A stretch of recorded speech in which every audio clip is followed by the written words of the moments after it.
ಮಾಲ್ಡೀವ್ಸ್ನ 3 ಸಚಿವರನ್ನ ಅಮಾನತು ಮಾಡಲಾಗಿದೆ. ಪ್ರಧಾನಿ ಮೋದಿ ಬಗ್ಗೆ ಅವಹೇಳನಕಾರಿ ಹೇಳಿಕೆ ನೀಡಿರುವಂತಹ ಮಾಲ್ಡೀವ್ಸ್ನ 3 ಸಚಿವರನ್ನ ಇದೀಗ ಅಮಾನತು ಮಾಡಲಾಗಿದೆ. ಅವಹೇಳನಕಾರಿ ಹೇಳಿಕೆಯನ್ನ ಪ್ರಧಾನಿ ವಿರುದ್ಧ ನೀಡಿದ್ರು. ಈ ಅವಹೇಳನಕಾರಿ ಹೇಳಿಕೆಯ ಬೆನ್ನಲ್ಲೇ ಇದೀಗ ಸಚಿವರನ್ನ ಅಮಾನತು ಮಾಡಲಾಗಿದೆ. ಹುಸೇನ್ ಜಿನಾನ್, ಮರಿಯಂ ಶಿಯುನಾ, ಮಾಲ್ಶಾ ಸೇರಿ 3 ಸಚಿವರನ್ನ ಇದೀಗ ಅಮಾನತು ಮಾಡಲಾಗಿದೆ.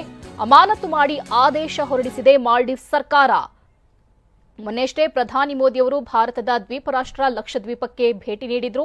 ಅಲ್ಲಿನ ಪ್ರವಾಸೋದ್ಯಮದ ಬಗ್ಗೆ ಜಾಗೃತಿ ಮೂಡಿಸಿದ್ರು. ಅದರ ಫೋಟೋ ವಿಡಿಯೋಗಳನ್ನ ಸಾಮಾಜಿಕ ಜಾಲತಾಣದಲ್ಲಿ ಹಾಕಿದ್ರು. ಆ ನಂತರದಲ್ಲಿ ಸಾಕಷ್ಟು ವೈರಲ್ ಆಗಿತ್ತು ಈ ವಿಡಿಯೋ. ಸಾಮಾಜಿಕ ಜಾಲತಾಣದಲ್ಲಿ ಮಾಲ್ಡೀವ್ಸ್ ಪ್ರವಾಸೋದ್ಯಮ ವಿಚಾರವಾಗಿ ಭಾರಿ ಚರ್ಚೆ ಕೂಡ ನಡೀತಾ ಇತ್ತು. ಈ ವೇಳೆ ಟೀಕಿಸೋ ಭರದಲ್ಲಿ ಪ್ರಧಾನಿ ಮೋದಿ ಬಗ್ಗೆಯೇ ಅವಹೇಳನಕಾರಿಯಾಗಿ ಮಾಲ್ಡೀವ್ಸ್ನ ಸಚಿವರು ಟ್ವೀಟ್ ಮಾಡಿದ್ರು. ಇದೀಗ ಸಚಿವರ ನಡೆಯನ್ನ ಮಾಲ್ಡೀವ್ಸ್ ಸರ್ಕಾರ ಕೂಡ ವಿರೋಧ ಮಾಡಿ ಇದೀಗ 3 ಸಚಿವರನ್ನ ಅಮಾನತು ಮಾಡಿದೆ.